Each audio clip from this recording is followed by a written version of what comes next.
y el tema del día de hoy lo he titulado Nuestra identidad con Dios o con el mundo. Hermanos, indiscutiblemente la identidad tuya y mía va a depender de a quién seguimos. Si nos dejamos modelar por la cultura o el mundo, pues vamos a adquirir una identidad muy similar y muy parecida a la cultura, al mundo, a sus pensamientos, a sus ideologías y a su filosofía de vida. Si nuestra identidad está anclada en la poderosa palabra de Dios, si nuestra identidad está anclada en el poder del Espíritu Santo y en lo que dice las Sagradas Escrituras, nuestra identidad va a ser modelada entonces por el Rey de Gloria. Amén. Hermanos, las Escrituras dicen que fuimos elegidos, que fuimos llamados, que fuimos predestinados, que fuimos justificados y glorificados por Dios nuestro Señor en Cristo Jesús.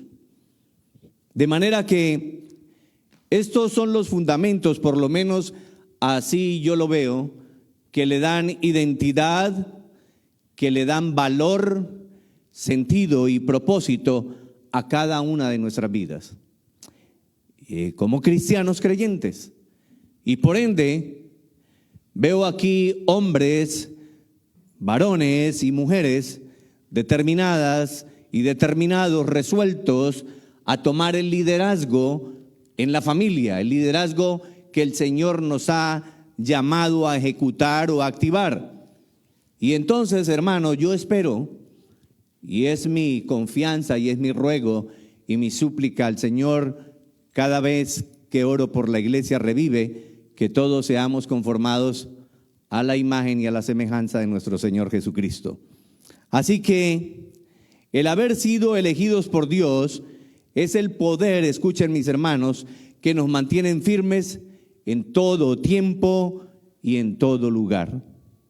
Es en base a lo que Cristo hizo por usted y por mí que hoy podemos estar confiados y seguros. Nuestra identidad con Dios o con el mundo. Y las preguntas de rutina a manera de reflexión. ¿Quién te define? ¿Quién te define? ¿El mundo? ¿La cultura? ¿O el Señor, su palabra y su espíritu? ¿Quién está definiendo tu vida? La cultura ha establecido la moda de el híbrido, ¿verdad? Últimamente vemos eso. Ya hay carros, autos híbridos que funcionan con gas y que funcionan eléctricos. Y vemos que como ese mismo modelo se ha establecido también en las escuelas, en los colegios o la high school y en muchas universidades, ya vemos entonces alumnos que participan de ciertas clases que tienen ese mismo concepto híbrido. Son presenciales por un poco tiempo y el resto lo hacen en línea o en internet. Hermanos, y al pensar en ese concepto de híbridos, hoy tenemos cristianos híbridos. ¿Y qué significa cristianos híbridos? Medio cristianos, medio mundanos. Y eso no es un concepto original, pero eso es lo que estamos viendo en la Iglesia Universal del Señor Jesucristo. Medio cristianos, medio mundanos. ¿Usted se imagina lo patético que se ve alguien que dice que es cristiano el día domingo y entre semana vive de acuerdo a la conformidad de la cultura, haciendo todo lo que la mayoría de la gente hace? Por un lado, este tipo de cristianos híbridos, por un lado, están queriendo conservar la santidad en medio del derroche y el desorden en el que vive el mundo. Ahí son híbridos. Quieren conservar la santidad, pero quieren disfrutar de todas las cosas paganas. Por otra parte, queriendo agradar a Dios, estos mismos cristianos híbridos quieren agradar a Dios y al mismo tiempo están embriagándose, están coqueteando con el pecado, están permitiendo que el mal o el pecado venga y los manosee, juegue con ellos. Hermanos, eso es como imagínese usted a un monje puritano del año 1600, 1700, con esos atuendos que ellos usaban para mostrar su santidad y su separación del mundo. Imaginémonos a un personaje de esos, traigámoslo y coloquémoslo en medio de una discoteca. ¿Cómo se vería? Vuelvo a decir la palabra, patético, ¿verdad?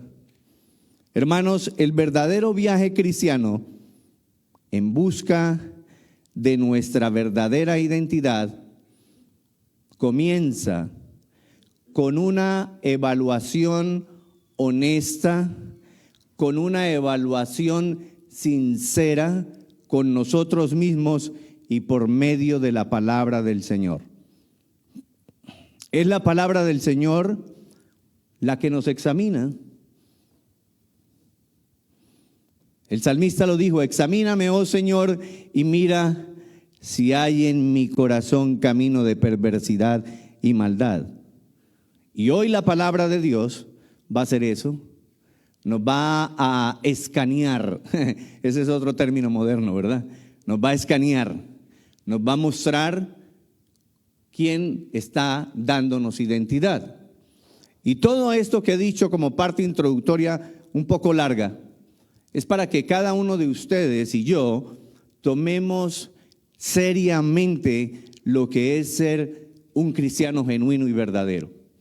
Que tomemos, hermanos, con urgencia la necesidad imperiosa, la necesidad, y voy a ser redundante, necesaria de permitir que el poder del Espíritu Santo y el poder de la palabra sea el que nos vaya transformando, regenerando, moderando y cambiando. Así que dicho todo esto, vamos a ir a la primera carta de Pedro, capítulo 1, y vamos a estar a partir del verso 3 hasta el verso 6. Primera de Pedro, lo encuentran al final de sus Biblias, enseguida de la carta de Santiago. Ahí está, Primera de Pedro, capítulo 1, verso 3, a partir del verso número 3 hasta el 6. Y vamos a honrar la palabra santa del Señor, leyéndola en nombre del Padre, del Hijo y de su Santo Espíritu. Y dice así: bendito el Dios y Padre de nuestro Señor Jesucristo. Escuchen esto: que según su grande misericordia nos hizo renacer para una esperanza viva por la resurrección de Jesucristo de los muertos. Verso 4, para una herencia incorruptible, incontaminada e inmarcesible, reservada en los cielos. ¿Para quién? Para vosotros, para todos ustedes y para mí. Verso 5, que sois guardados por el poder de Dios mediante la fe para alcanzar la salvación que está preparada para ser manifestada en el tiempo postrero. Verso 6, en lo cual vosotros os alegráis, aunque ahora por un poco de tiempo, si es necesario, tengáis que ser afligidos en diversas pruebas. Amén. Acompáñenme en oración, por favor. Amado Señor Jesucristo, amado Padre, yo vengo delante de ti en comunión con mis hermanos, en súplica y ruego, Señor, en el nombre de tu Hijo amado, Padre eterno, en el nombre del Señor Jesucristo, en el poder de tu Santo Espíritu, a suplicarte, a rogarte, Señor, que una vez más manifiestes tu amor y tu gran misericordia sobre cada uno de nosotros. Perdona nuestros pecados, Señor, perdona nuestras faltas, perdona nuestros errores. Venimos con un corazón compungido, arrepentido, Señor, con el deseo de agradarte, pero reconocemos que en nuestra carne somos débiles, Señor, y que todo el tiempo somos necesitados de tu presencia, de tu poder, de tu gracia, de tu gran misericordia. Yo te pido, Padre, que tú tomes tu palabra, tu mensaje, y en el poder de tu Espíritu Santo lo apliques a cada uno de nuestros corazones, a nuestras mentes, Señor. Que tu palabra, tu mensaje quede atesorado, quede grabado en todo nuestro ser y que lo pongamos por obra. Bendice a tu pueblo en el nombre de Cristo Jesús. Amén y amén. Pueden tomar asiento, mis hermanos, y quiero aprovechar para agradecer a todos los que están acá por primera vez. Hoy nos acompaña Mirna, que ya ha venido varias ocasiones y tiene una invitada, Esmeralda, así que bienvenida, Esmeralda, y esperamos que esta sea su nueva casa. Mis amados hermanos, el apóstol Pedro nos recuerda la manera en que cada uno de nosotros debemos vivir. Sin importar, mis hermanos, y aquí quiero hacer una pequeñita aclaración, no importa si usted lleva un mes en el Evangelio, no importa si lleva un año, si lleva 10 o lleva 50. Gloria a Dios por el tiempo en el que usted esté en el Evangelio, en la palabra del Señor. Y todo el tiempo, cuando venimos a Cristo, con un corazón compungido en arrepentimiento y fe, Él nos renueva, Él nos restaura y nos hace nuevas criaturas. Él nos da la posibilidad de ser una nueva creación en Cristo Jesús. Y a partir de ese momento vamos a empezar un caminar por la vida, ya no solos, sino acompañados de Cristo a través del poder de su Santo Espíritu. Así que, mis hermanos, usted no se fije en el tiempo que lleva en el Evangelio. Sin importar, como lo dije anteriormente, ahora ya no está solo. Cristo, su poder, su Santo Espíritu, el poder de su palabra, va a ir renovándolo, cambiándolo, hasta constituirlo a la estatura del varón perfecto, a Cristo Jesús. Hermanos, así que el apóstol Pablo nos recuerda cómo debemos vivir esta vida nueva, esta novedad de vida, esta vida que Él ha conquistado y ha logrado en la Santa Cruz del Calvario para usted y para mí. Y lo primero que resalta el texto es que cada uno de nosotros debemos vivir para la gloria de Dios. Todo lo que usted haga, todo lo que usted piense, todo lo que usted guarde en su corazón debe ser para manifestar la gloria de Dios. Y dije que hoy la palabra nos iba a escanear, nos iba a examinar profundamente, y una manera de examinarnos desde ya es que usted allí donde está reflexione si sus pensamientos, lo que usted tiene guardado en su corazón y lo que ha atesorado, sus palabras, sus acciones, están dando gloria a Dios. Si no están dando gloria a Dios, entonces empiece a sacar, como cuando estamos revisando el closet y estamos limpiando el garaje o estamos limpiando la casa y empezamos a sacar todo lo que no sirve. Pues pídale allí donde usted está al Espíritu Santo de Dios que venga, que muestre y que se lleve, que saque, que usted le entrega de todo corazón todo eso que no le da gloria a Dios, porque una de las maneras de darle gloria al Señor es en gratitud con el Señor por todo lo que Él ha hecho en la cruz del Calvario y lo que sigue haciendo en cada segundo de nuestra vida a través del poder del Espíritu Santo de Dios. En segundo lugar, le damos gloria a Dios cuando estamos rindiéndole adoración al Señor por su gran misericordia.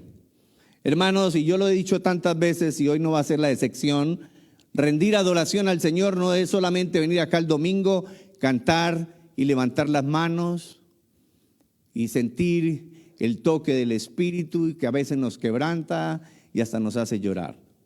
Eso es parte de la adoración.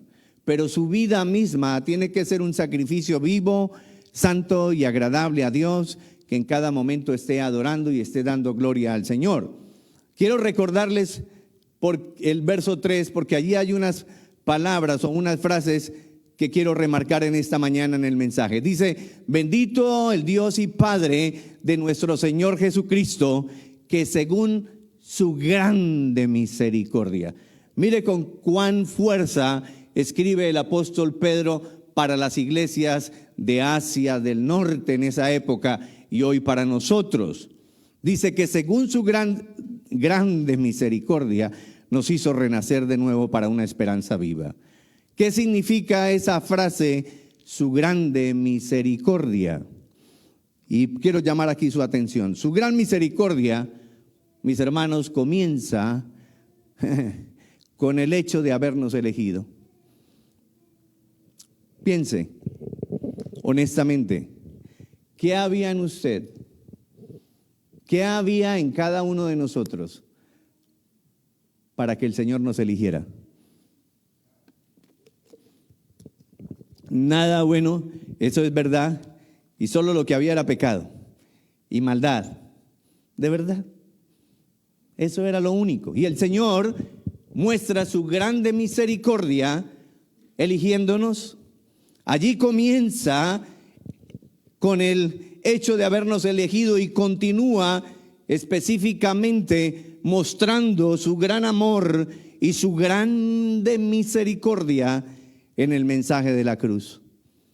Cada vez que tenga la oportunidad de hablar del mensaje de la cruz, voy a estar allí remarcándolo, rayándolo, subrayándolo y poniéndolo en un marco grande, porque ese es la cúspide del evangelio, mis hermanos. El mensaje de la cruz es su obra redentora y allí está su grande misericordia por ustedes y por mí.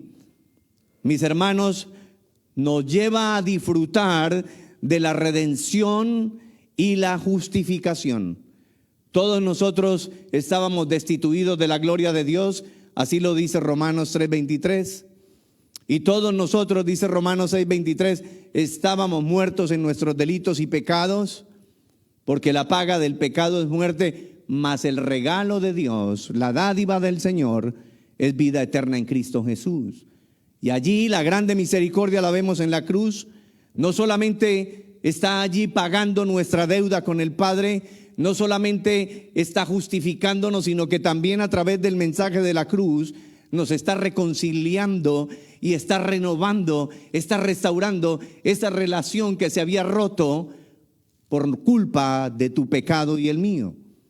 Y el Señor entonces viene y nos restaura, nos pone en una relación correcta con el Padre, no porque usted y yo hagamos cosas que merece que esa relación sea restaurada. No. Es por lo que Cristo hizo en la cruz. Y cuando cada uno de nosotros venimos a Cristo y caminamos en obediencia, Cristo va delante de nosotros. Y el Padre no te ve a ti ni me ve a mí. El Padre está viendo a su Hijo amado.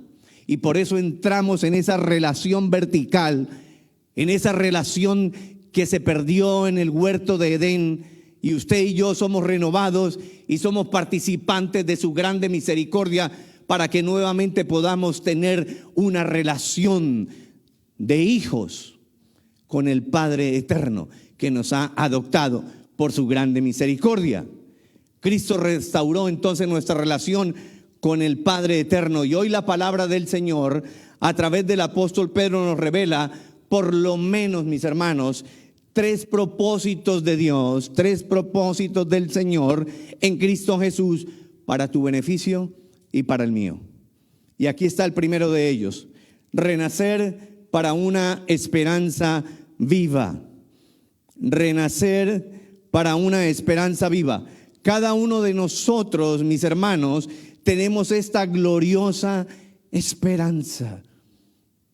Es tan grande su misericordia que mire cómo nos hace participantes de una esperanza viva por la resurrección de nuestro Señor Jesucristo de los muertos.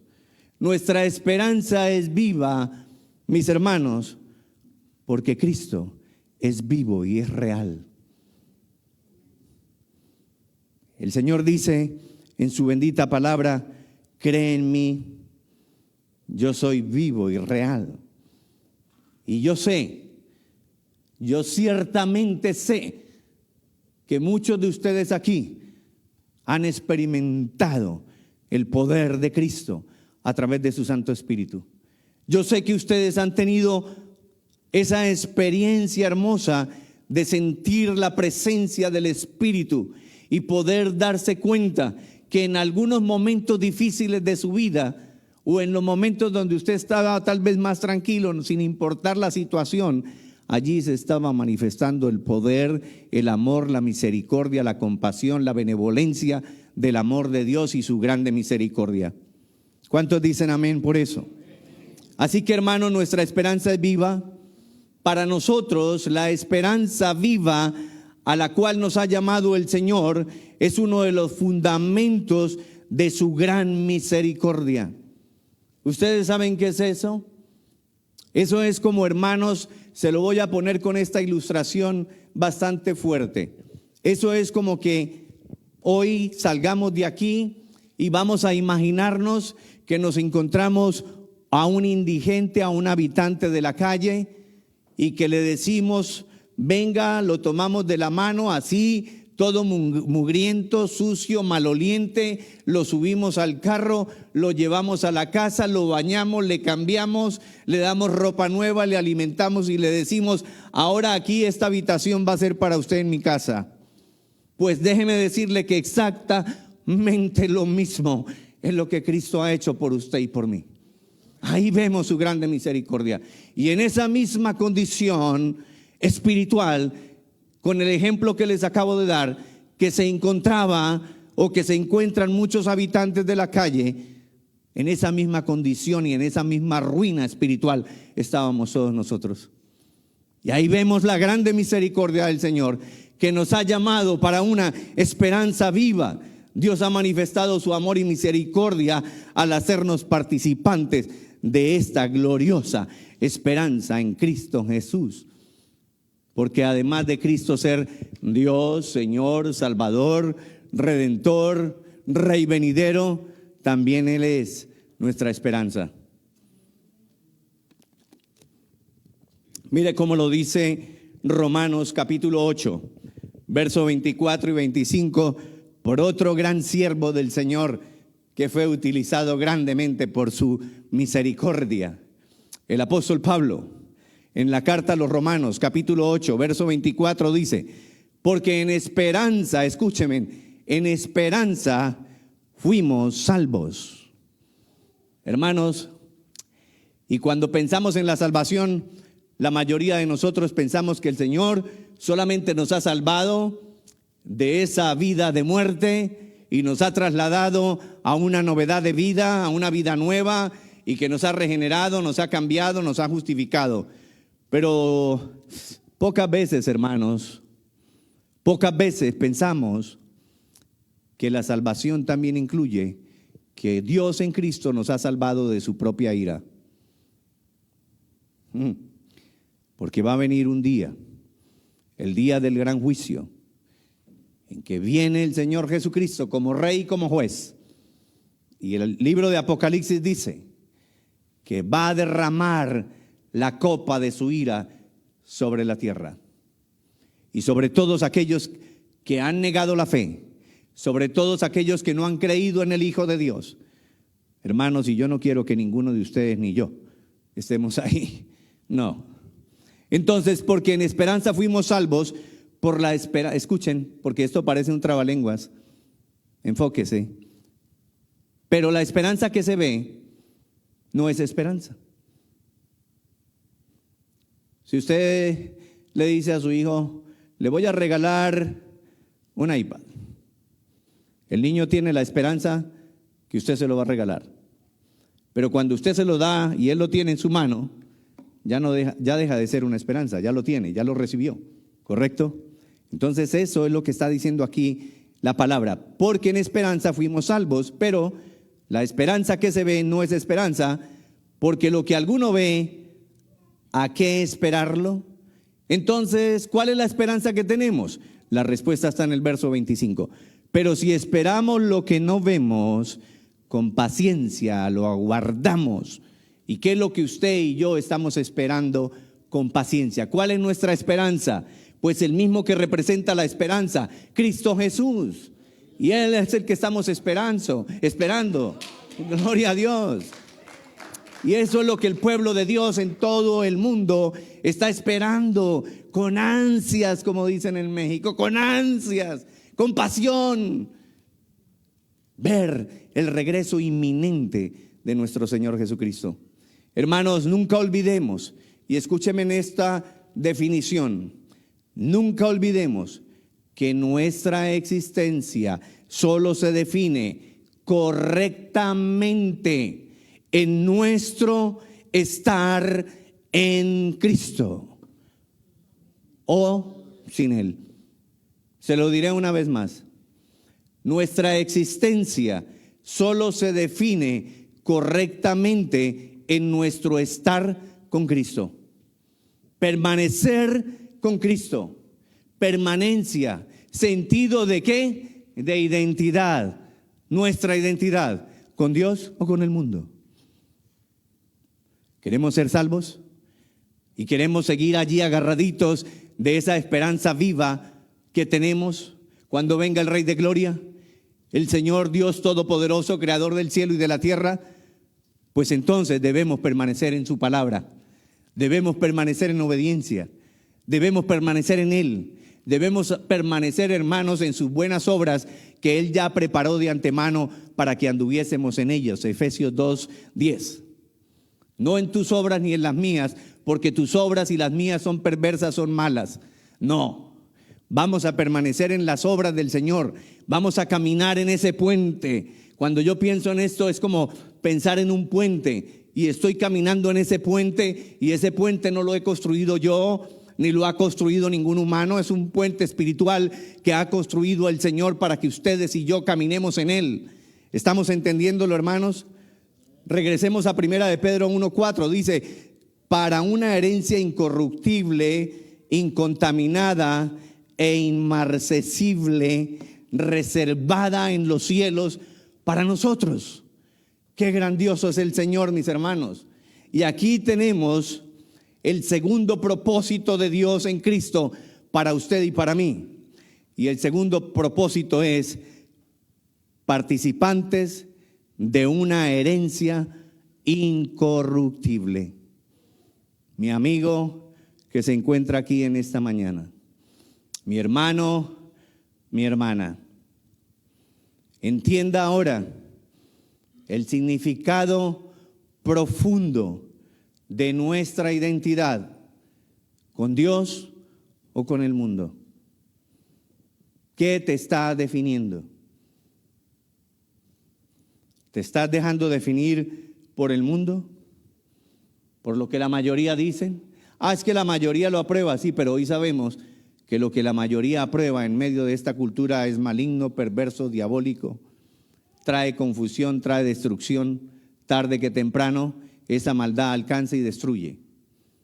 Entonces, ¿qué te está definiendo? ¿Estás buscando definir tu vida en Cristo? Nuestra identidad es con Cristo, no con el mundo. Nuestra herencia, hermanos, esa herencia que está reservada en los cielos, tiene 3 grados de santidad. Y usted me dirá, ¿cómo que 3 grados de santidad? Sí, el texto lo dice. Una herencia incorruptible, una herencia incontaminada y una herencia inmarcesible. Déjeme definirle rápidamente. Incorruptible es algo muy valioso que está reservado en los cielos para nosotros los elegidos. Como terrenales, algunos en alguna época, porque a medida que van pasando los años y vamos madurando y vamos teniendo un mayor entendimiento de esa mentalidad y ese pensamiento cambia. Pero la mayoría de nosotros, cuando éramos adolescentes o los jóvenes que están aquí, siempre piensan en la herencia que el Padre les va a dejar. Y decimos, qué bueno que tenemos una herencia terrenal. Y está bien, Pero esa herencia es corruptible, esa herencia es contaminada y esa herencia se queda y se acaba y se destruye. Pero la palabra hoy nos habla de una herencia grandiosa que está reservada en los cielos para cada uno de nosotros y que es incorruptible porque es algo valioso, está allá, está en las manos de Cristo, es incontaminada porque permanece en pureza. Cristo es puro, mantiene en integridad, que no cambia y que no se distorsiona. Las herencias terrenales pueden cambiar y ustedes lo saben. Hoy podemos estar financieramente muy bien y en 8 días puede cambiar el panorama. Y en esta economía vemos que hasta anoche, las puertas de muchos negocios estaban abiertas, se cerraron y ya hoy no abrieron. Cerraron definitivamente. Entonces, hermanos, por eso la palabra dice que la herencia que usted y yo hemos llamado a ser participantes es una herencia incontaminada. Además, es inmarcesible que no puede marchitarse. ¿Y por qué no puede marchitarse? Porque se mantiene viva, se mantiene en el esplendor de Cristo.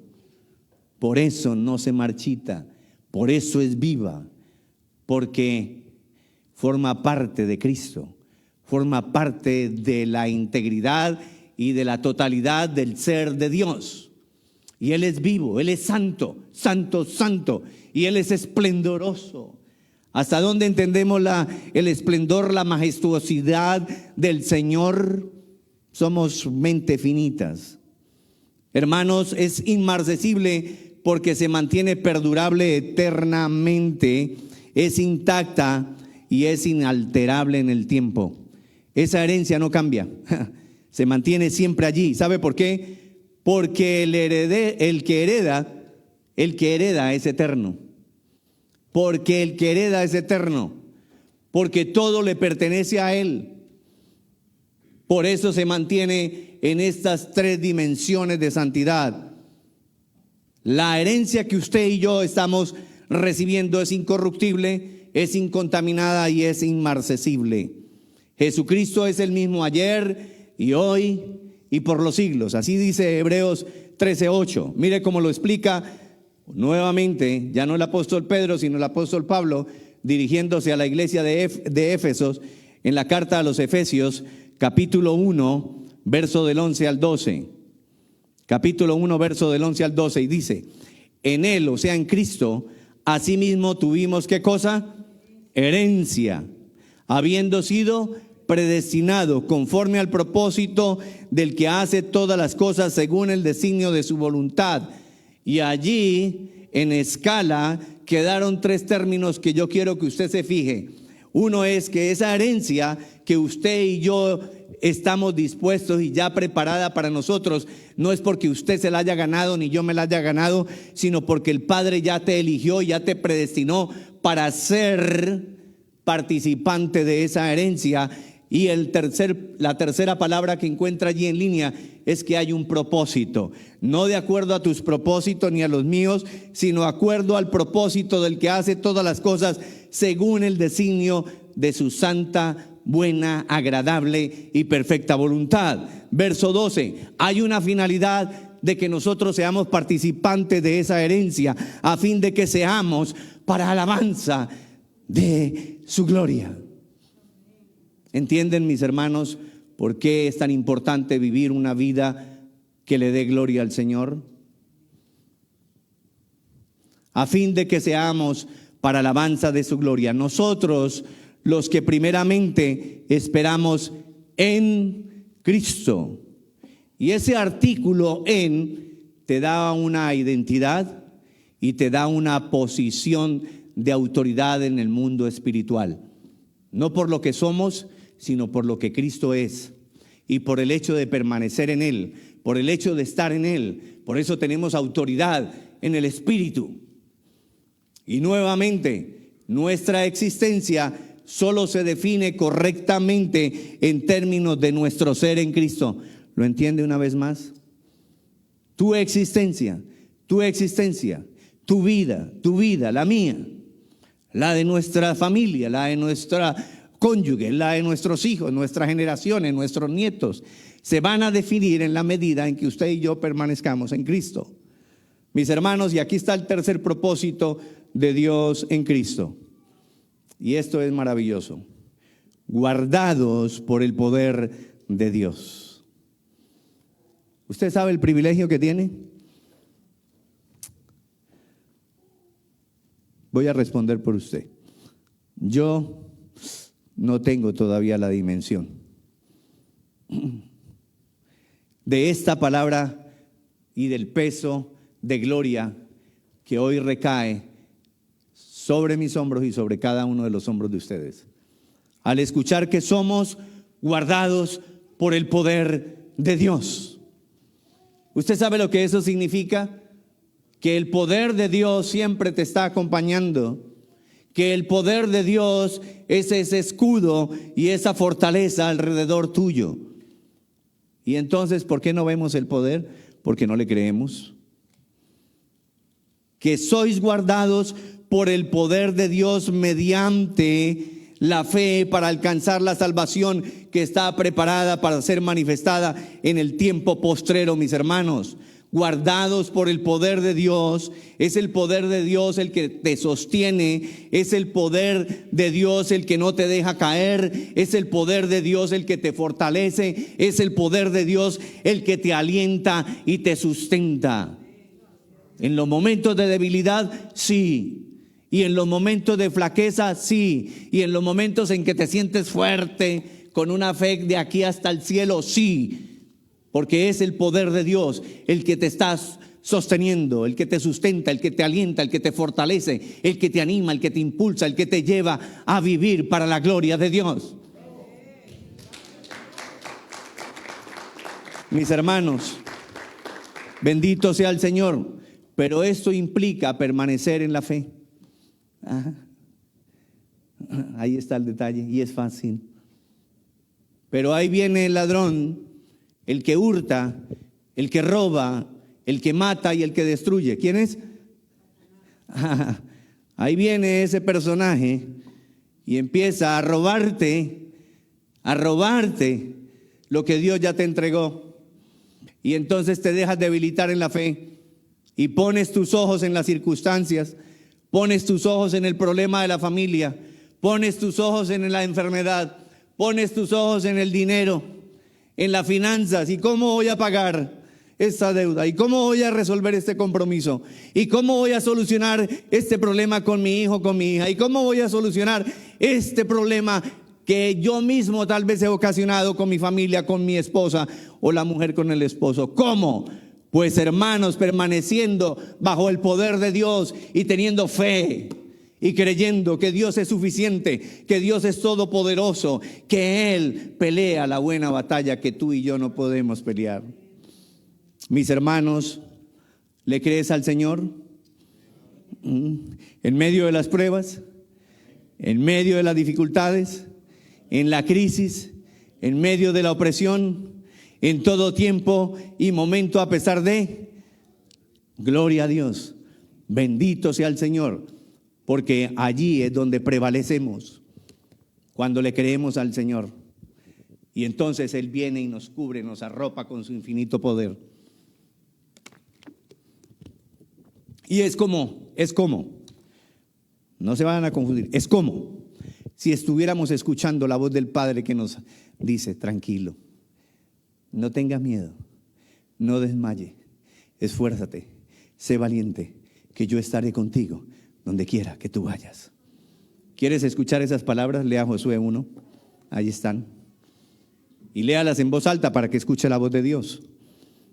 Todo el plan perfecto de Dios tiene una finalidad: alcanzar la salvación que está preparada para ser manifestada en el tiempo postrero, el glorioso regreso de Cristo. Voy a ir acelerando para ir acercándome al final. Efesios 1, 13, 14, mire lo que dice: en Él, en Cristo, también vosotros, habiendo oído, ¿qué cosa? La palabra de verdad. ¿Y cuál es la palabra de verdad? el evangelio de vuestra salvación. Y habiendo creído en Él, en Cristo, fuiste sellados por el Espíritu Santo de la promesa. Sellado, pertenece. Un documento legal en el Espíritu. Dios ha sellado esa promesa. Es un documento legal que te hace participante de la promesa de Dios, que te hace participante de la herencia de Dios. No es un documento sellado y escrito con mano de hombre. Es un documento sellado y firmado con la sangre preciosa de Cristo. Y te lo ha dado de manera personal. Verso 14. Mire lo que es esa promesa, que es las arras de nuestra herencia hasta la redención de la posesión adquirida para alabanza de su gloria. Nuevamente, todo es para la gloria de Dios, para que la soberbia, el orgullo, la vanidad del hombre cada día sea más humillada y la gloria de Dios sea cada vez más exaltada, mis hermanos. Y gloria a Dios por eso, porque el Señor en su infinita sabiduría no permite que el hombre se ensoberbezca, porque sabe que la soberbia y la gloria del hombre es maligna y perversa, hermanos. Y por eso siempre nos humilla, pero es para tu bien y el mío. Porque ¿qué sería de nosotros si no fuera por eso? Hermanos, voy a cerrar con esto. Aquí tenemos los 3 propósitos de Dios en Cristo que nos fortalecen con una finalidad. Y en el verso 6 dice, en lo cual vosotros os alegráis. ¿Tienen gozo? ¿En todo tiempo? Bendito sea el Señor si así es. Porque dice, en lo cual vosotros os alegráis, aunque ahora por un poquito de tiempo, hermanos, ese poquito de tiempo comparado con la eternidad es un segundo. Es un segundo. Si es necesario, tengáis que ser afligidos en diversas pruebas. Hermanos, el gran propósito de Dios, la suma de los tres propósitos que le acabo de dar y se lo voy a recordar: renacer para una esperanza viva, participantes de una herencia incorruptible y guardados por el poder de Dios. Esos 3 nos llevan al grande propósito, al propósito grande de Dios. Y con esto concluyo: soportar ahora cualquier prueba. Soportar ahora. Y ese ahora es un presente imperativo. Ese ahora es hoy, ese ahora es por la noche, ese ahora es mañana, ese ahora es dentro de un mes hasta que venga el Señor. Ahí dura. Soportar ahora cualquier prueba. En primer lugar, sabiendo que somos guardados por el poder de Dios. Por eso la soportamos. No porque usted y yo tengamos la capacidad y la habilidad de soportarla. No, es porque el poder de Dios nos guarda. Y como estamos guardados bajo su poder, si Dios con nosotros, ¿quién contra nosotros? En segundo lugar, que tenemos una herencia grandiosa, reservada en los cielos para nosotros y que no pueden quitarnos. ¿Quién te arrebatará de mi mano? Dice la palabra del Señor. ¿Quién te arrebatará del amor de Dios? Dice, ni lo largo, ni lo ancho, ni lo alto, ni lo profundo, ni ninguna cosa creada, ni visible, ni invisible, nada, ni la vida, ni la muerte, nada te puede apartar o separar del amor de Dios y de sus promesas. Y en tercer lugar, tenemos una esperanza viva, que es Cristo Jesús, porque nuestro Redentor vive. Aleluya. Mis hermanos, aunque enfrentemos aflicciones, y aquí cierro, en diversas formas y maneras, aunque en este momento, ahora, estés atravesando una situación difícil, yo no lo sé, pero el Padre sí. Aunque estés atravesando ese valle de lágrimas de muerte, no temerá, mi corazón, dijo el salmista. Estaré confiado porque tú estarás conmigo. Tu vara y tu cayado me infundirán aliento.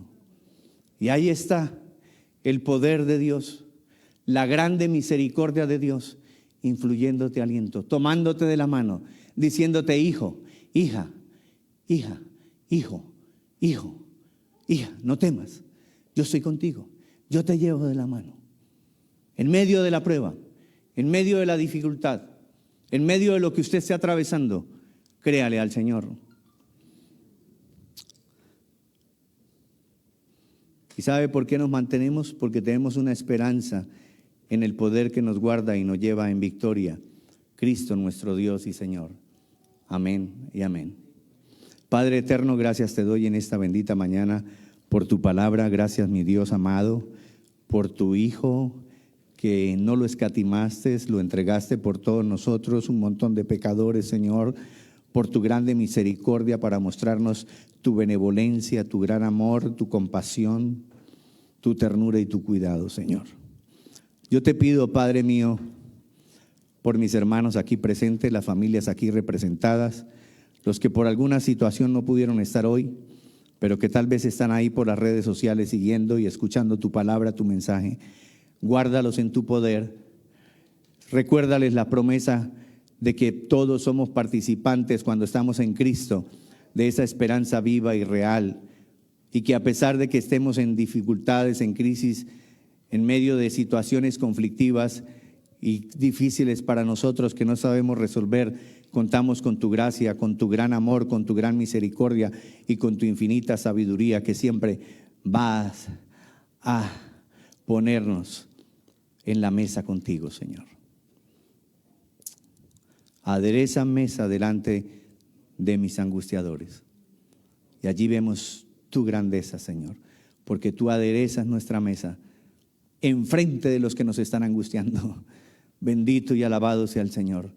Te amamos, Señor, bendecimos y glorificamos tu nombre y queremos hacerlo todo para tu gloria, en el nombre de Cristo Jesús y en el poder de tu Santo Espíritu. Y el pueblo de Dios dice: amén y amén. Les bendigo, mis hermanos. El Señor les guarde.